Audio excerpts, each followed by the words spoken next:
topics that we're going to discuss at this time. The first item is Jim Jordan's attack on Catholic groups' ethical investing. The House Judiciary Committee has requested information from 130 US-based companies, Catholic organizations, retirement systems, and government pension programs, including the SRIC members, Mercy Investment Services, and Dana Investment Advisors, regarding their involvement with Climate Action 100+ and ESG strategies. There have been no antitrust lawsuits yet. So Susan, do you want to give us more information on this? Let me just interrupt here. And we do have some links. Ruben got some good research on all these topics, and we'll send these out to you all as part of the materials for the meeting. But yeah, let's go on to Susan.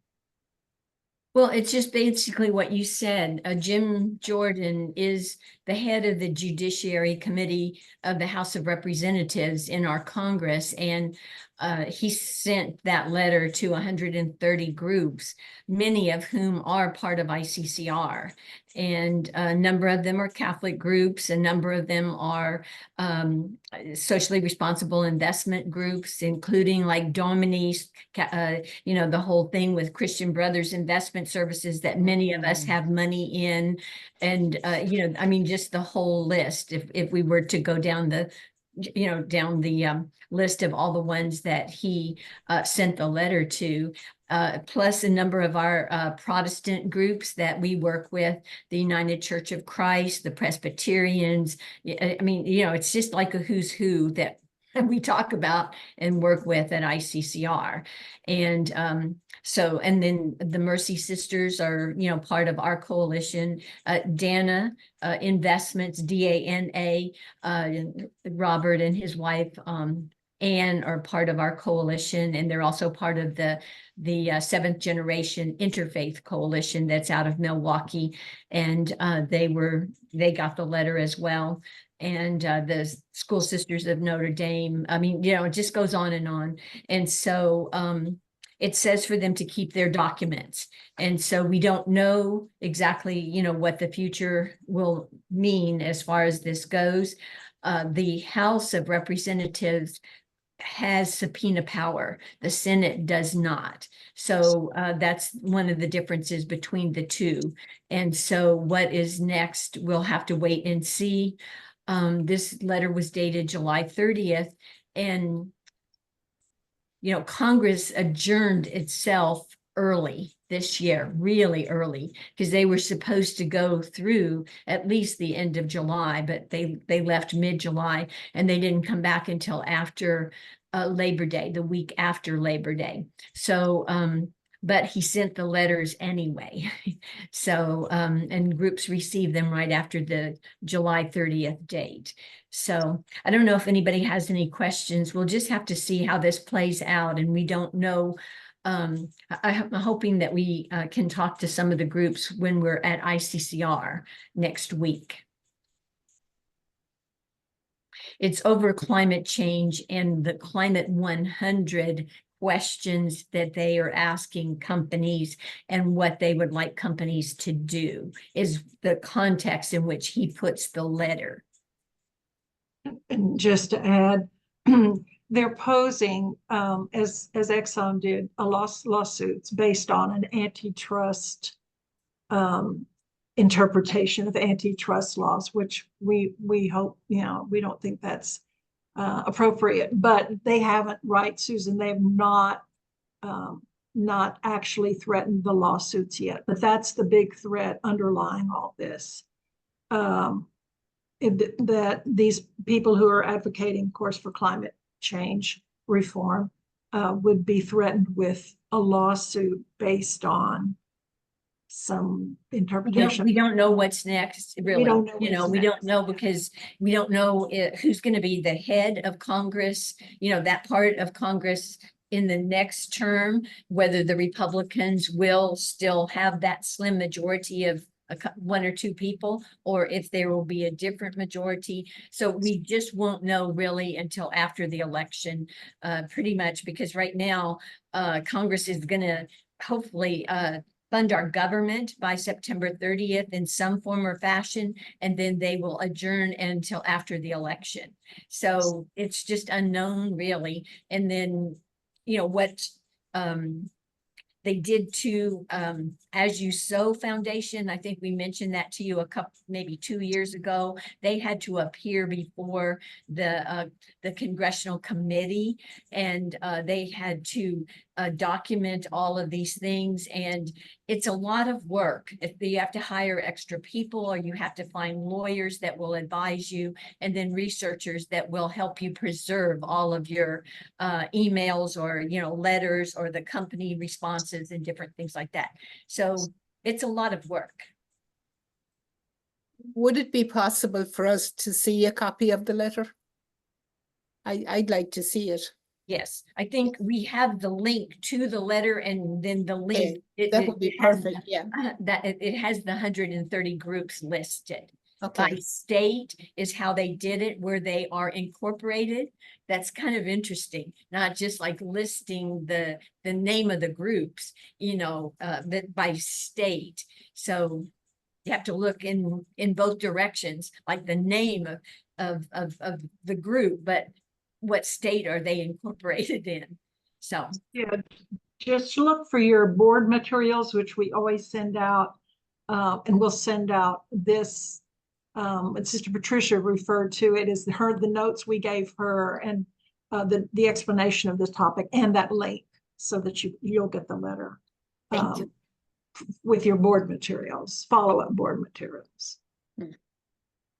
And many of you know, like these groups that I'm talking about oftentimes have booths at our, like LCWR, the Leadership Conference of Women Religious, and at the RICRI, which is a resource center for, you know, all the groups, which will be in October. And then in LCWR, of course, there were a number of them there. Zevin, you know, Domini, Christian Brothers. I mean, all these ones, you know, so I tried to just talk to them a little bit to see, you know, what were they doing? They're all studying to see what they should be doing. So right now, since they just received a letter, you know, about a month ago, well, a little over a month ago now, but sometimes, you know, they can't say it out loud what they're doing. So that's why I'm hoping that maybe at the ICCR meetings, we'll be able to speak to some of the groups individually, and just see if there is anything that they could share. It's just hard. It's very, very hard. it can be scary too. Very scary. Very Yes. scary, yeah. Yes, because we already have that example of As You Sow Foundation out of San Francisco having to go before Congress. Yeah. And they will tell you it was no fun. So. Mm.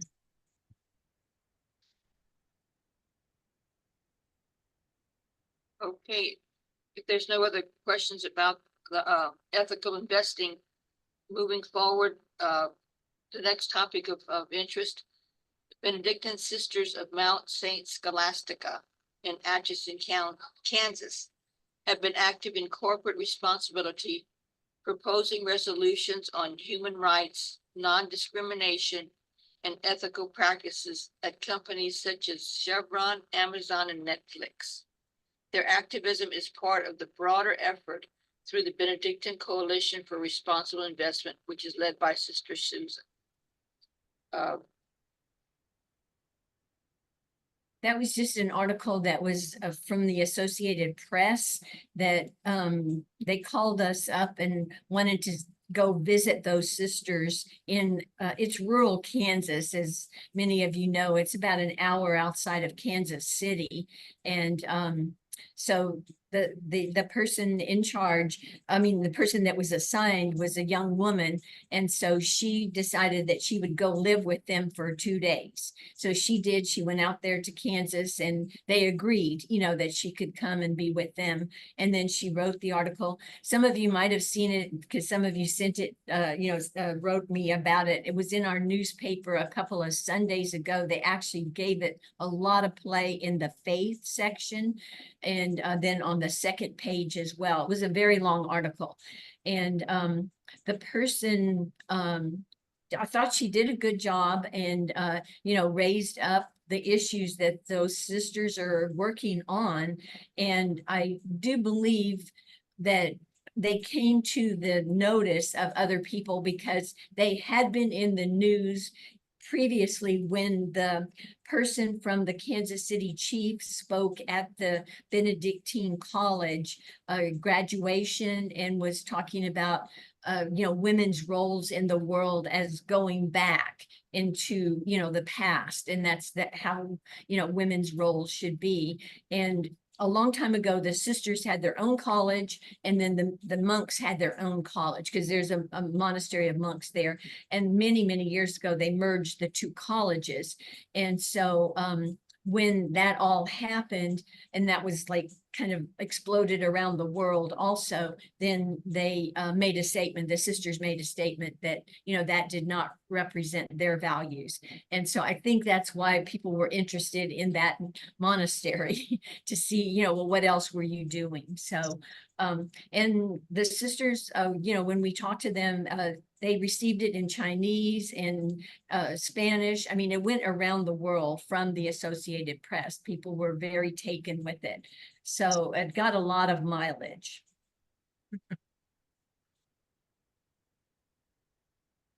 I think we sent you that article. We included it. It did have several publications, the Reuters article, and in the most recent update that we sent out a couple of days ago, Ruben.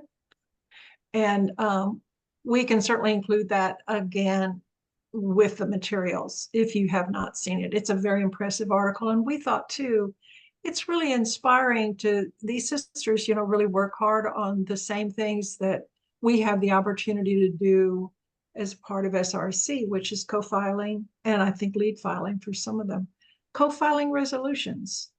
And, it does take work, as those of you who've done it know, but this is where those voices get raised. And I think it's just a real tribute to those sisters to be doing this work faithfully and fearlessly.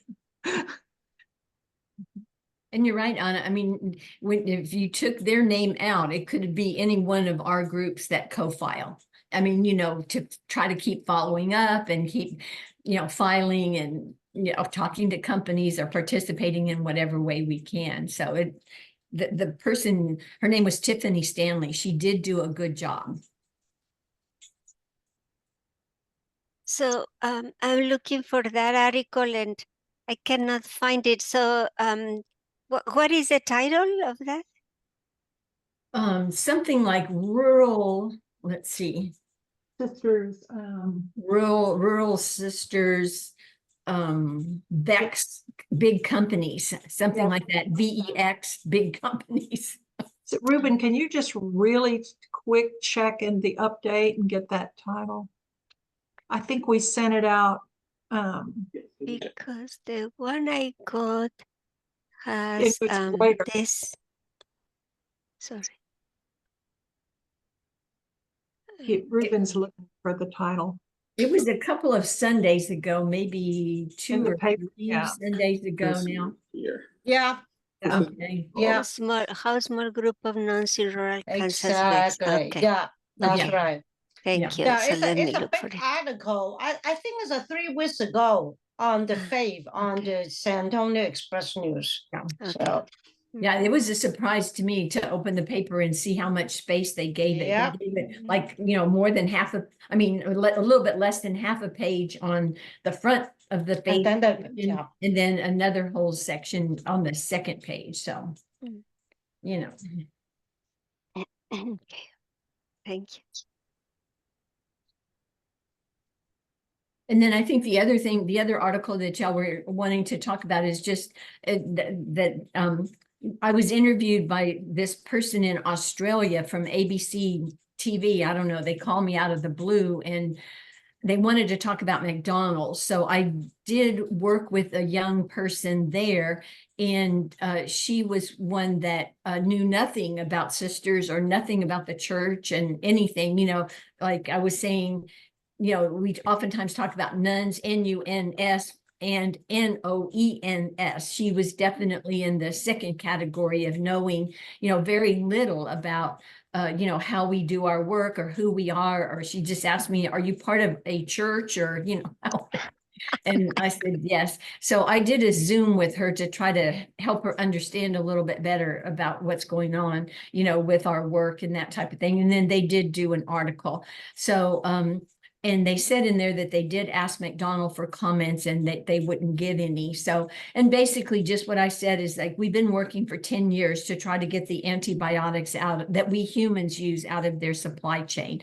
So it was interesting that out of the blue, they were interested in that issue and somehow, you know, found a link.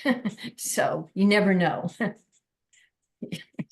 And then the other thing, it hasn't happened, but there's a person from the San Antonio Business Journal that does want to do an article on our work. And so I spoke with him a little bit, and I asked him also to interview Anna about SRIC and, you know, the groups in our area. But I, you know, had to tell him also about, you know, like some of this constraint with, you know, the Jim Jordan letter and different things. So I don't know if he'll follow up or what's going to happen with that, but that could be in the future where they have something about, you know, SRIC's work, you know, maybe down the road a little bit, because I just cautioned him that right now, you know, one party wants to, you know, jail or imprison or hurt basically the people that are against you know, what they're saying. So if you're anti-ESG or you're raising questions about climate change and different things like that, you know, if they were to win, then they want to do something against you. And so, you know, we're pretty public in the sense of the resolutions are public, you know, once we file them, so that we just need to be a little careful here. I will chime in here, and he did make an appointment with me, and we had a very long interview, I thought, for a news last Thursday. He's very interested in our work, and he was really particularly interested in the SEC, the original proposal, you know, which is cramping our style. And so I'm sent that original. I found it back in 2000, whenever that was first came upon the scene. And so he's really very interested. And of course I talked to him about all the dimensions of our work, and I it's pretty good. And we did talk about the pushback Susan just mentioned. I did. It's just difficult to talk about that, like in terms of, well, you just have to be very objective about it, I guess, or very just fact-based. Then he wanted a picture of me, and I said, oh, okay. I don't really prefer not to do that, but I do have a headshot, you know, that I use for public things. It's on the website, ICCR. I said, I really like to can I just send you that headshot? And he says, no, I'm going to send I'd like to bring a photographer up to where you work. And so it's funny, I'm laughing because I said, we're not going up all those flights of stairs, but I did agree to have a picture taken tomorrow morning somewhere on the campus, probably over at the Whitley Center. So that means that you should be seeing that article in the Business Journal pretty soon, I hope. Yeah, I was very impressed with him and his diligence and his interest. So we'll see what he comes up with. Would you forward that article to us? Will you get a copy of it after it's published? Oh yeah, it'll be in the Business Journal. I don't know if any of you subscribe to it. We'll definitely get a copy of that. Great, thank you.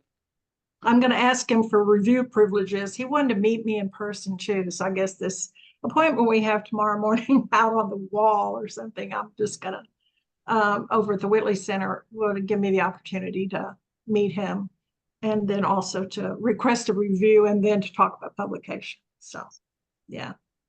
Thanks, Susan, for sending him my way, I guess. I had to really do the homework to write things down I wanted to talk to him about, but good. It was good for, and I hope it'll be good for all of us. Well, I think it's a very good publicity, for the SRIC, and see, how organized our organization do. And also, we have to emphasize that this is like a lot of congregation to form this organization. So I want to give them a lot of credit for that. Because without them, the SRIC is not even exist. So I just want to emphasize that part, Exactly. It's focused on faith-based investing, faith-consistent investing. And so the people that do the work, I gave them a list, and I'll double check that, sister, that he does mention, maybe specifically some of the congregations involved, for sure.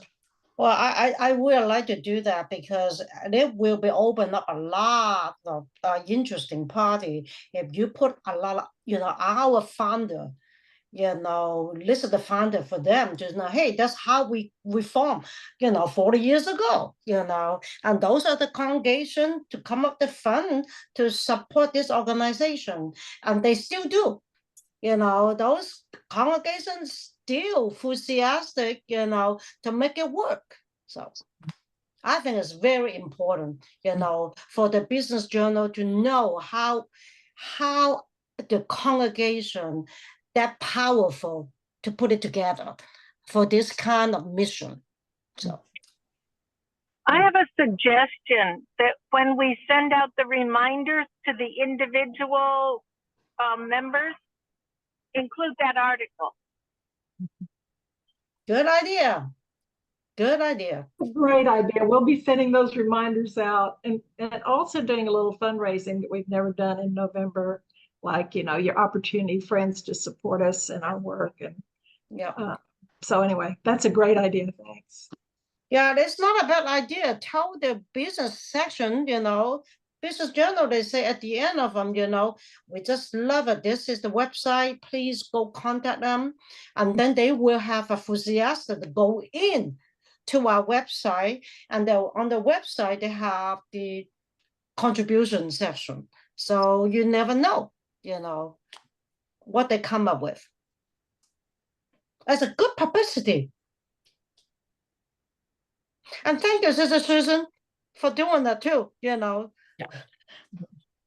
Well, any way that we can, do it within certain parameters, that's what I was trying to emphasize, with each of these three, within those parameters that are acceptable to us. Good job. And moving on to the fourth topic, Liveable Arlington's environmental advocacy. Liveable Arlington, which is a grassroots group, has been fighting the expansion of gas drilling in Arlington, Texas, especially near schools and homes. Anna plans to discuss what she learned from webinars about TotalEnergies' involvement in fracking in Arlington and how it is impacting the whole community. I would not have thought there'd be gas drilling in Arlington, Texas, but I guess there is. Oh, you will be so amazed and shocked. I was when I learned about it. This one, I'll tell you briefly just about some things. You do have an article on this. When we sent out the materials for the board meeting, the agenda, the minutes, etc., we did send out 3 articles that we thought would be topical and supporting Wilma's presentation. I'm sorry she wasn't able to join us, but we also sent out a lot of good information about her. And so one of those articles is study finds concerning levels of pollution coming from TotalEnergies urban fracking sites in Arlington, Texas. These people are our neighbors. And so I'm going to tell you just a little bit about it. But you do have the article to refer to. I was very shocked with this when we got involved in the environmental justice group. And I do hope to do more looking at our own state, because as we well know, Pasadena, Arlington, Corpus now with these refineries and the huge impacts they're having. But this one, I decided to go ahead and become a member of the engagement group, because I don't do that unless you all have holdings. This is why we ask you for your portfolios. And we did have holdings in this company.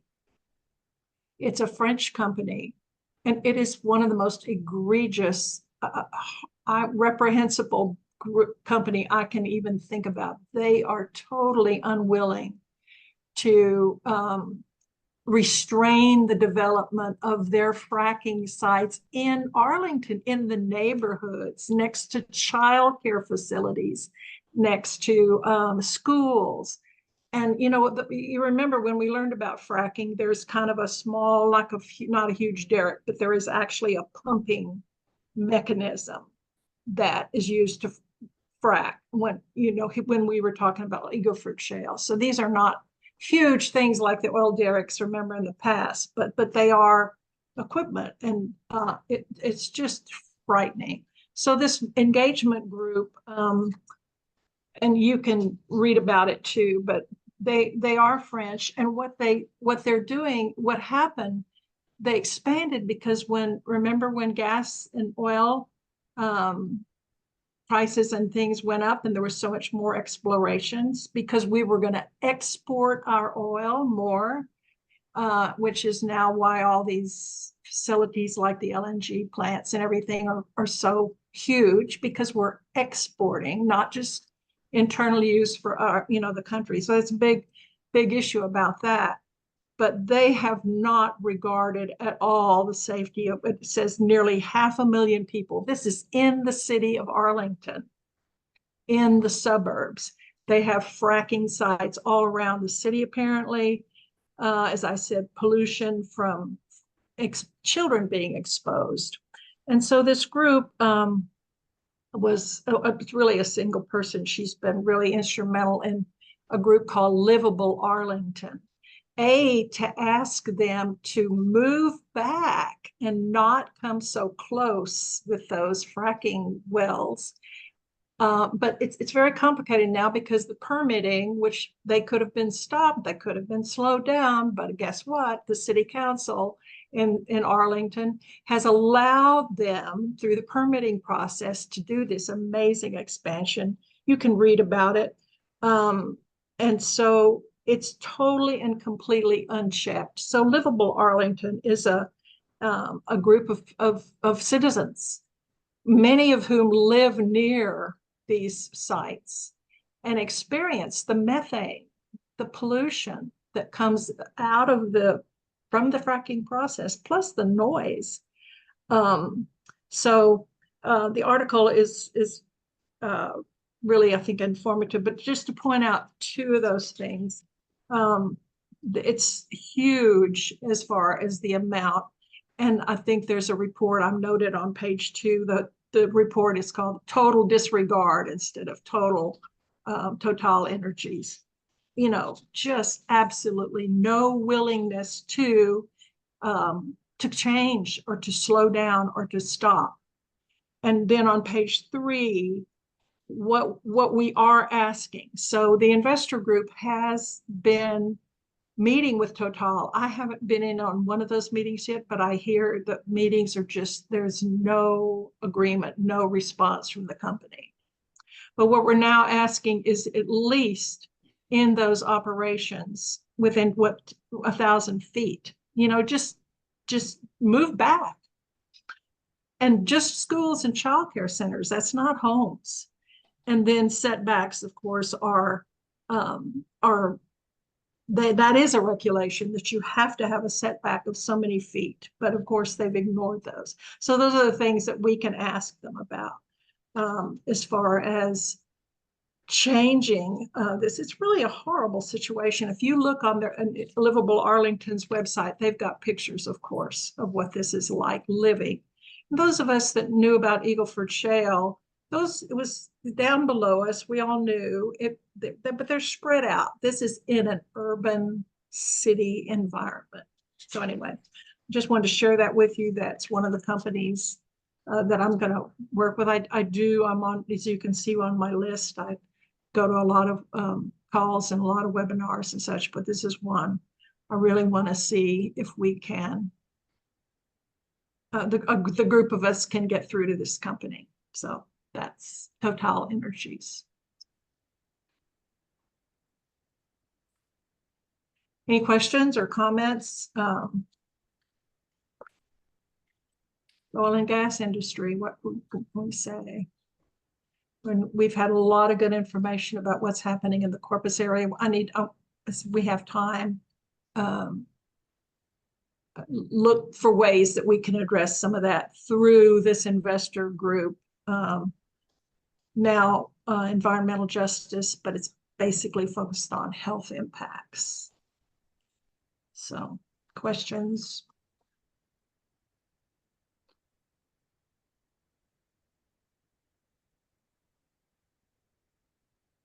It's just hard to imagine it next to daycares and homes and the schools. It's just hard Yeah. to imagine that.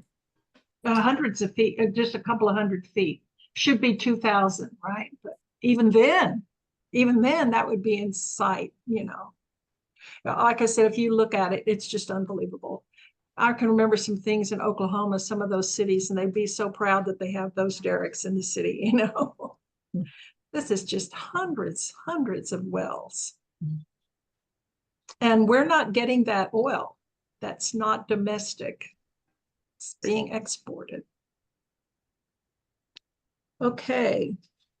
Anna, do you want to have any discussion about the event for Yeah. 2025? Let's just do that quickly because that'll be